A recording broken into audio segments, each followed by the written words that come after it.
What's the difference between a subscript and a coefficient, and why is it sometimes I can manipulate one and not the other? So hopefully this will shed some light on that.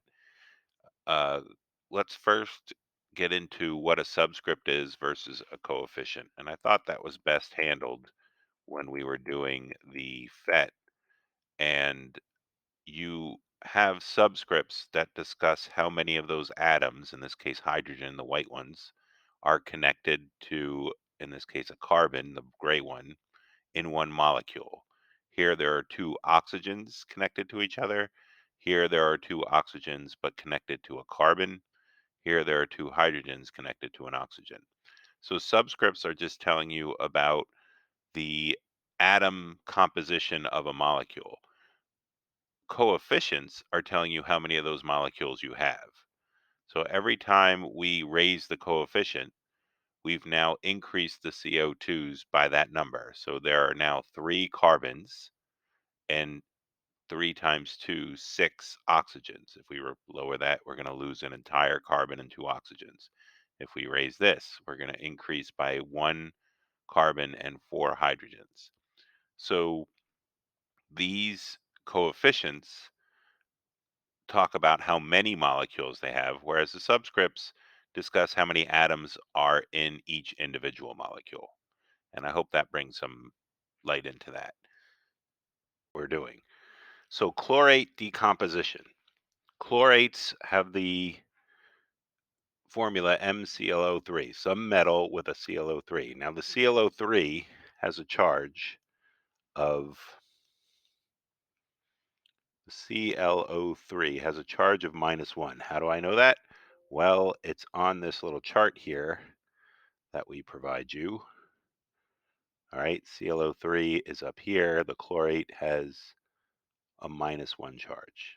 All right, so if that has a -1 charge, then when it's with potassium, which has a +1 charge, how do I know that? Because potassium is right here and it's in the +1 region. So if it's with a potassium, which has a +1 charge, in order for that to neutralize the charge, you need one of each. +1, -1 will have a neutral charge of 0. So that's why we know it's KClO3. When ClO3 is with magnesium, magnesium being a +2 charge, it takes two ClO3s to neutralize that because magnesium has the +2 charge, and then that ClO3 still has a -1 charge. So it takes two of those to neutralize the charge to 0. So that's why we have a 2 here, signifying there are two ClO3s. If we do something with aluminum, aluminum has a +3 charge. It would take 3 ClO3s to neutralize that. All right, so in every case, what this is telling us is in every case, what we get is oxygen. Every time oxygen gets released, and then the metal goes with the Cl. So that would make this KCl, that would make this MgCl, and that would make this AlCl. All right. So that's what it's saying with chlorates. Chlorates always make oxygen and then some Cl. All right. So KCl and oxygen is what happens here. Magnesium, because it has that +2 charge, needs two Cls. Okay. So magnesium has the +2. Each chlorine is -1. How do we know that? It's right here. It has a -1 charge when it's in ionic compounds. So magnesium with chlorine, it needs two chlorines. Aluminum with chlorine, it needs three chlorines.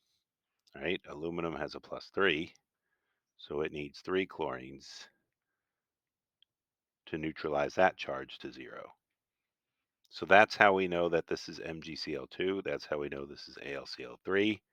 Oxygen is oxygen. It's always the same. It's a diatomic. When it's by itself, it's O2. When it's with other things, it can have more than 2 or less than 2. As you can see here, oxygen has a 3. All right. So then we just need to balance. And with balancing, we now deal with coefficients. So now that we got all this done, with the balancing, we're going to add coefficients. I already kind of gave myself a 2 there. So since there's two Ks, I need two Ks. 2 times the Cl's, I have 2 Cl's.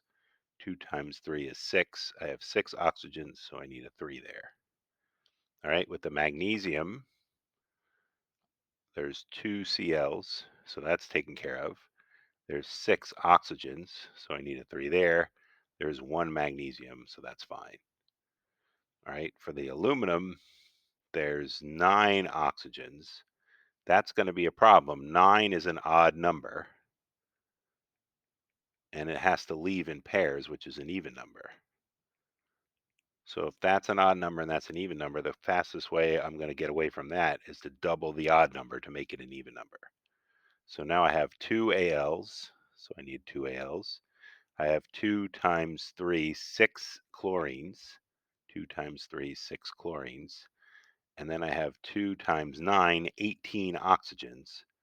So therefore, this needs to be 9. So that 9 times 2 is 18 oxygens. All right, so let's try it again with, well, actually, just to come back to that. So magnesium and chloride, why is that MgCl2? Why does this happen? Why am I allowed to manipulate that, but not the thing in front? When magnesium and chlorine get together, that's what happens. So here's a reaction of magnesium. That's magnesium ribbon. And then that yellow gas is chlorine. And what they're going to do is they're going to put a little bit of heat on there. Here you can see the, oops, I messed that up. All right. So here you can see the Bunsen burner. And once that starts happening, that reaction is happening. All right, so there was your activation energy, and then this is very exothermic. If we're looking at this double displacement, the question came up. So in double displacement, you switch your metals. And the question came up, why does the chlorine not keep its subscript, but the oxygen does? And what that has to do with is the fact that the oxygen is part of this carbonate, which is a polyatomic ion. And since that's a polyatomic ion, it's it comes as a group, whereas the chlorine is just one single element. So the polyatomic ions that keep coming as groups are what's provided on this sheet here that we gave you. Anything here is going to keep as it is. So MnO4 will stay MnO4 unless it's a decomposition for like chlorates, where chlorates fall apart and whatnot. But basically, if that carbonate is going to be on both sides, um, then it stays together. The chlorine, so here the SO4 stays together because it's on this chart, right? There's a sulfate, whereas the chlorine does not stay together, right? This is Cl2 becomes a single Cl, this Cl2 becomes a single Cl because we're trying to figure out what the products are.